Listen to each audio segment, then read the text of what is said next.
Ajay Sharma. Well, the markets are doing well today. 9,300 on the Nifty is taken out, almost 32,000 on the SENSEX. It's actually in line with what's happening globally. We had a very good handover. And even the VIX, if you pull up the India VIX, we are looking at good solid 10% fall there. In fact, in a month, the VIX is down 40%, which is also giving a lot of comfort to people on the street, and we are witnessing stable market with a positive bias. Jiten Parmar is joining us today, the special guest on the show, all the way from Pune.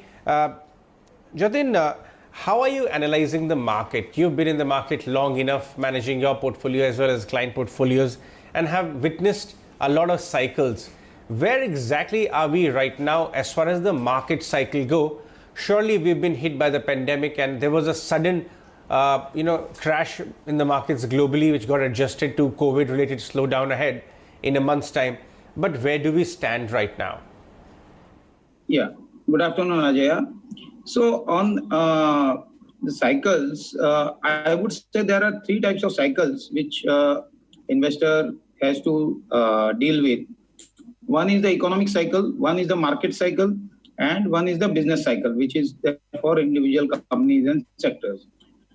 Economic cycle, I think there will be a lot of disruption happening. So what we can expect, at least for the next 2 quarters, we can see. Further, we will know what happens with the coronavirus issue. If we are able to maintain what we are doing right now, I think we should be okay. Again, there is talk of second wave and all that, which we all don't know. So economic cycle, I think, will face a tough challenge. Now, there's something called market cycle, which, what has happened is, despite stoppage of economy or a huge slowdown, we have seen markets, bounce back more than 20% from the lows. And the broader market has even bounced back more than that. Individual stocks are up. So that is, sort of, I get questions daily. Why is this happening? Economy is closed almost, and why stocks are going up? So that is market cycle for you. It could be fueled by liquidity. It could be there could be some belief that we will come out of this issue with much lesser damage than a lot of other countries. There could be capital flows to our country. So the market is pricing that in, or it could be just plain liquidity flowing through. So we see that weak economic cycle is there, and that will result in a lot of business cycles also becoming weak. Or many cycle might show a different picture, is what I think.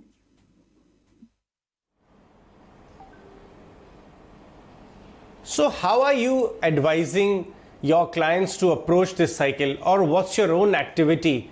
Have you raised cash levels lately before the crash happened, or were you caught equally like many others on the street?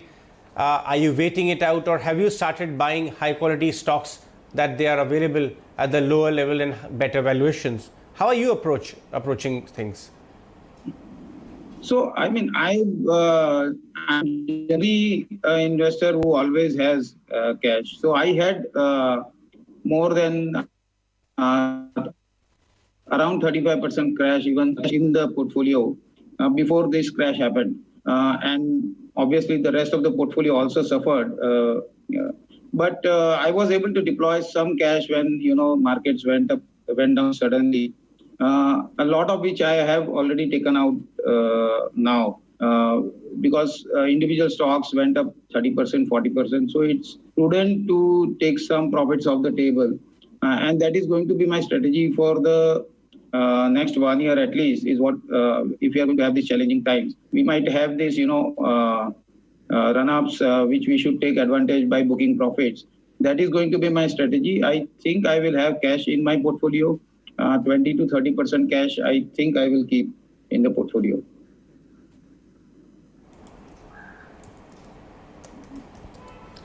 Right. Jiten, there's also opinion on the street among professional investors and HNI investors that the market and economy are completely de-linked right now. Market has rebound 20% from lows, whereas the uncertainty on the economy front has only worsened. So market actually deserves to trade much lower and perhaps retest the March lows. What are your thoughts on this point? So, as I said in my opening statement, that we are having economic cycle and market cycle working in different ways. Economic cycle is going down, whereas market cycle, is going up. That could be because of liquidity. But see, it's very difficult to gauge, what is going to happen in the next 3 months, 6 months, since the picture is not clear on the coronavirus. I think that is the single most damaging issue which we are facing right now. And we still don't have the data on it to be able to guess that, we'll come out of it in 1 quarter or 2 quarters. But if situation doesn't deteriorate much for India, I think the previous we made last month may hold. But if this elongates for maybe a year or so, then I'm sure that, we will retest those lows. So as of now, I mean, it's you have to have a open mind. Things can go either way. Just be positioned enough. You should be able to have cash in the portfolio is what I think. And moreover, our approach is basically stock specific. So we look at individual sectors and take calls accordingly.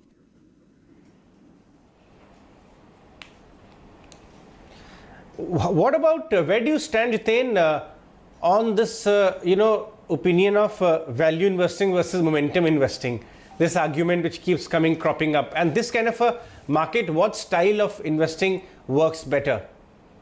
So, I mean, we have seen 2017, 18 and 19 is where, the momentum investing or, basically buy expensive stocks at any valuations kind of theory working out, and value investors actually suffered a lot. But then times change. I think now is a good time where I think value investing might do better. Our kind of investing, to be honest.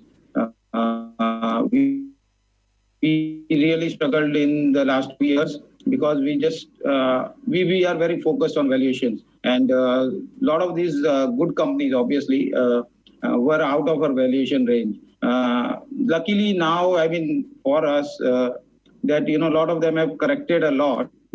Some of them are still expensive, not in our valuation zone. But if these quality companies also correct and come into our valuation zone, we will not be hesitant to buy these. For us, value is most important, and that saves us also at times when have some really large companies, large NBFC correcting from 10x book to 4x. The share also can be brutal, and you still don't have conviction to buy even at 4x book. Is what we are seeing. So there are still pockets of very high valuations in the market. We are going to stay away from them, but we are not averse to large caps. If there are, and we have some large caps in our portfolio where we see valuations are in favor. So. But at the same time, there is an argument that, when things turn, the large caps are the ones which will, outperform initially, and then maybe the small caps and mid caps. I'm not sure of that theory yet. At least the last 2 weeks are showing me that, the broader market is doing better than the large caps. And the fact is, in the large caps, you still can't have conviction because if things turns worse, they may fall much more than the stocks in the broader universe, which are at very good valuation. So they might also correct, but they might not correct as much as some of these large caps. Jiten, one last quick question. Talk to us about potential winners of this cycle from here on. What are the kind of theme sectors, if not stocks, which you are betting on? Yeah, so if you guys remember from the December interview, telecom is one sector which we have really liked since mid of last year, and that continues to be, we see a very long-term trend in this sector, maybe a decade trend is what we see, and that is corroborated yesterday by Facebook investing in. It's a landmark deal, is what I believe. So that is one sector which we will do well, and it can be a a sector to own for many years. Apart from that, we like cement. Recently, we bought some time back, about last month, we bought a lot of metals because a lot of stocks were, at peak pessimism. Some of the stocks were available, below their cash value, good companies, lowest cost producers in their field. And so these are the kind.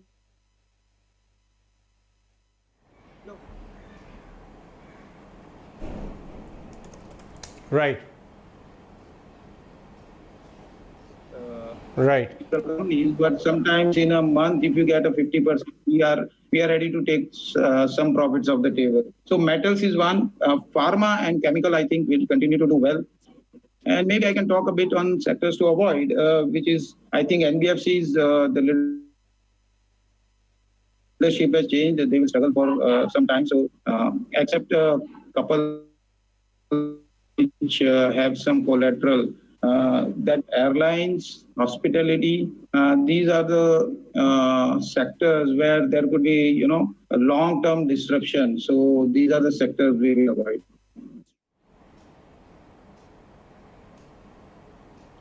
All right, Jiten, we'll let you go on that one. Thanks so much joining us on the show today. That was Jiten Parmar,